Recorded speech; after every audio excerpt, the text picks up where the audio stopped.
এক দানবীয় শক্তির সামনে দাঁড়িয়ে আছে আমেরিকা এবং ইসরায়েল। বছরের পর বছর ধরে যুদ্ধ প্রস্তুতির ফল পাচ্ছে ইরান। পশ্চিমারা যা কল্পনাও করতে পারেনি সেটিও করে দেখিয়ে দিচ্ছে তেহরান। আন্তর্জাতিক গণমাধ্যমগুলো বলছে এখন পর্যন্ত 7টি মার্কিন যুদ্ধ বিমান ভূপাতিত বা ধ্বংস করেছে প্রয়াত আয়াতুল্লাহ আলী খামেনির দেশ। এখন প্রশ্ন আসছে, ইরান কিভাবে অত্যাধুনিক মার্কিন যুদ্ধ বিমান ভূপাতিত করল?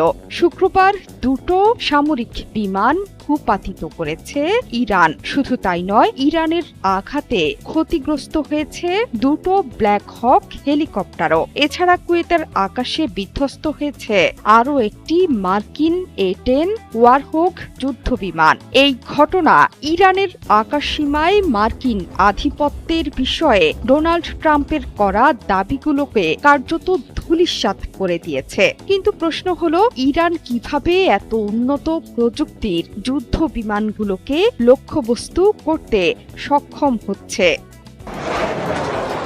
এর উত্তর লুকিয়ে আছে ইরানের অপ্রতিসম যুদ্ধ কৌশলে, যেখানে অপ্রচলিত পদ্ধতি ব্যবহার করে মার্কিন যুক্তরাষ্ট্রকে চমকে দিচ্ছে তেহরান। শুক্রবার গত 20 বছরের মধ্যে এই প্রথম শত্রুপক্ষের সরাসরি আঘাতে ভূপাতিত হল কোনো মার্কিন যুদ্ধ বিমান। এই ঘটনায় ইরান আনুষ্ঠানিকভাবে নির্দিষ্ট কোনো অস্ত্রের নাম প্রকাশ না করলেও বিশ্লেষকদের ধারণা এর পেছনে রয়েছে মাজিদ ইনফ্রারেড এয়ার ডিফেন্স সিস্টেম অথবা কাঁধ থেকে নিক্ষেপণযোগ্য শক্তিশালী মিসাইল, যা শনাক্ত করা অত্যন্ত কঠিন। ভূপাতিত বিমান দুটো সম্ভবত নিচু দিয়ে উঠছিল, যা সেগুলোকে সহজ লক্ষ্যবস্তুতে পরিণত করেছে। এমনকি গত 19 মার্চ আমেরিকার সবচেয়ে উন্নত স্টেলথ ফাইটার F-35-এ আঘাতের পেছনেও এই মাজিদ সিস্টেমেরই হাত ছিল বলে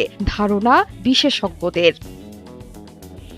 2021 সাল থেকে ব্যবহৃত এই সিস্টেমটি মূলত নিচু দিয়ে ওড়া বিমানের বিরুদ্ধে কাজ করে। এর সবচেয়ে বড় বৈশিষ্ট্য, এটি রাডারের ওপর নির্ভর করে না। যেহেতু এটি কোনো রাডার সিগন্যাল নির্গত করে না, তাই কোনো বিমান এটি থেকে ক্ষেপণাস্ত্র ছোড়ার আগে তা শনাক্ত করতে পারে না। এর পাল্লা 8 কিলোমিটার দূরত্ব এবং 6 কিলোমিটার উচ্চতা পর্যন্ত।